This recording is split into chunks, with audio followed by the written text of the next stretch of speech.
People are talking a lot more about fertility, but it can still be an isolating experience. Astrid Loch knows that. She joins us now as a board member from Fertility Friends Foundation. You may also recognize her from Bachelor and Bachelor in Paradise. Thanks so much for joining us. Thanks for having me. And thanks for lending your voice to something that a lot of couples are going through in silence still.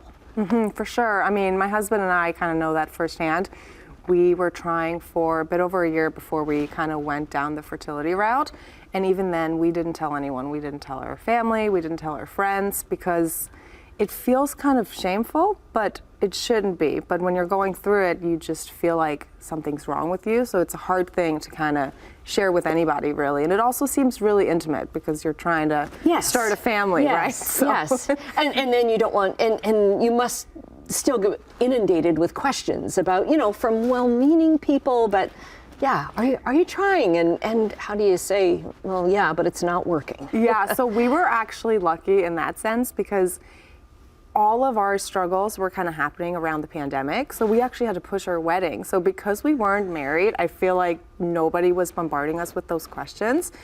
So we had our kid before we got married, but I feel like for a lot of couples, they get married and then the automatic next step people are assuming is you're gonna have kids. And every time you're kind of asked that question, it hurts a little bit, right? So, and I think especially right now through the holidays, it can be really, really tough because what do you talk about at the holiday dinner table?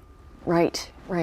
So what is the Fertility Foundation then? What are they doing to kind of change this? Yeah, so I got involved with Fertility Friends Foundation it's been close to a year now. My fertility doctor actually got me involved, so I sit on the board because there now. Because of your social media following as well. Because of my social media, yeah, because when my husband and I came out about being pregnant, we wanted to include that we conceived our son through IVF. And the foundation really kind of bridges the gap for a lot of people that aren't as fortunate as we were. IVF is really, really expensive. I think we spent $30,000 to $35,000 in order to conceive our first son. And a lot of people don't have those means. So Fertility Friends Foundation gives out grants throughout the year to kind of bridge a little bit of that gap with cost. Last year we gave out 9 grants. This year we've already given out 10 grants and we're getting ready to give out 10 more, each for $5,000, which is a huge help while you're going through this. What advice do you have for people who are going through this now and maybe have not talked about it yet? Like, I guess it's a very personal thing too. I think when I finally did kind of come out and say that I was struggling with it, I realized how many other people are out there. It's 1 in 6 Canadian couples are struggling with infertility. So it's super, super common.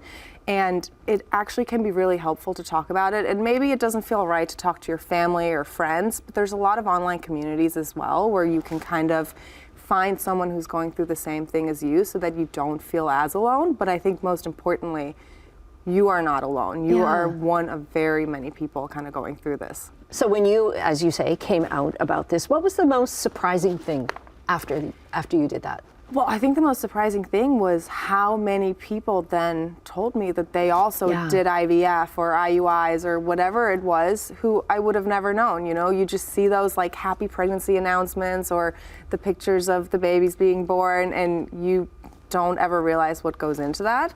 And so when I came out with my story, even so many of my friends and acquaintances were like, oh, I did IVF too. I'm like, I would have never known that. And had I known that, I wouldn't have felt like something was wrong with me or like I was alone in this. Okay. So thanks for getting the conversation continued then. Thanks for having And we'll me. get links up to Fertility Friends Foundation up on our website, chch.com/morninglive.